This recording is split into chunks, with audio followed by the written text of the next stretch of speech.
La parole est à Madame Sylvie Tolmon. Merci Monsieur le Président. Madame la Ministre de l'Éducation nationale, de l'Enseignement supérieur et de la Recherche, comme lors des 4 précédentes rentrées, c'est dans un climat serein que les 12 400 000 élèves français ont repris le chemin de l'école il y a un mois.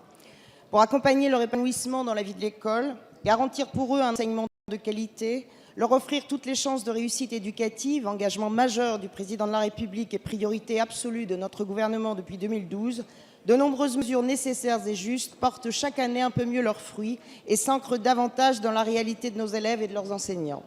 Ainsi faut-il rappeler l'engagement tenu de la création de 60 000 postes dans l'éducation nationale, une meilleure considération des enseignants, plus nombreux, mieux formés et mieux rémunérés, une réforme sans précédent des programmes pour toute la scolarité obligatoire, donnant la priorité à l'acquisition en primaire et au renforcement au collège des savoirs fondamentaux sans lesquels toute réussite scolaire et professionnelle est compromise.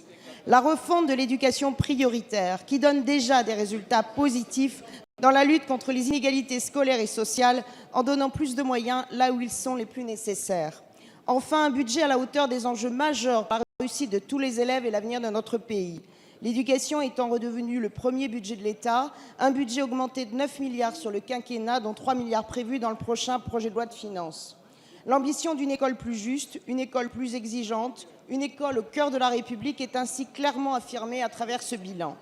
Pourtant, à l'évidence, nous ne partageons pas tous le même dessein pour notre école. Il est particulièrement désolant qu'à l'approche d'échéances électorales, des candidats à une primaire à droite s'adonnent à une surenchère de propositions hasardeuses, préférant l'élitisme social au progrès pour tous. Leur projet est à l'opposé de ce que nous construisons depuis plus de 4 ans. Alors, Madame la Ministre, dans ce contexte, pouvez-vous revenir sur le bilan de cette rentrée scolaire qui a vu la mise en œuvre de la réforme du collège et tracer les perspectives de cette nouvelle année scolaire? Merci. La parole est à Madame Najat Vallaud-Belkacem, ministre de l'Éducation nationale, de l'Enseignement supérieur et de la Recherche. Merci Monsieur le Président, Mesdames et Messieurs les députés, Madame la députée Sylvie Tolmon.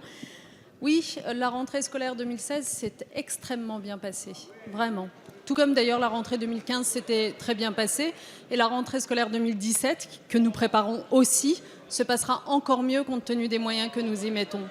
Il faudrait être de sacrément mauvaise foi, mais je ne me fais pas d'inquiétude, il s'en trouvera toujours, de sacrément mauvaise foi pour oublier sur tous les bancs de cette Assemblée à quoi ressemblaient les rentrées scolaires il y a à peine quelques années, lorsque tous les élus locaux se battaient à coups de banderoles devant les rectorats contre la suppression d'une classe, d'une école, d'un AVS, d'une infirmière scolaire ou d'un CPE. Pourquoi est-ce que ces rentrées scolaires se passent bien? Parce qu'à tout cela, nous avons apporté des réponses.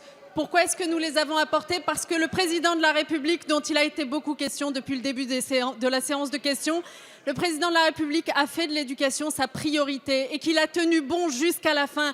Et qu'en effet, sur l'ensemble du quinquennat, l'éducation nationale, l'enseignement supérieur et la recherche, c'est 9 milliards d'euros supplémentaires. Il faut en avoir conscience. Ça veut dire les 60 000 postes, bien sûr, mais ça veut dire aussi des enseignants mieux rémunérés dès cette rentrée scolaire.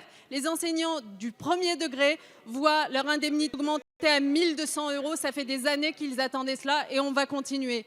Et enfin, une réforme qui est la réforme de la refondation de l'école telle que vous l'avez votée, parlementaires de gauche, ici, et nous vous en remercions.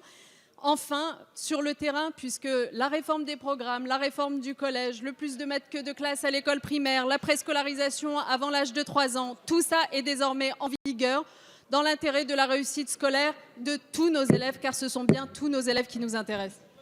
Merci Madame. La parole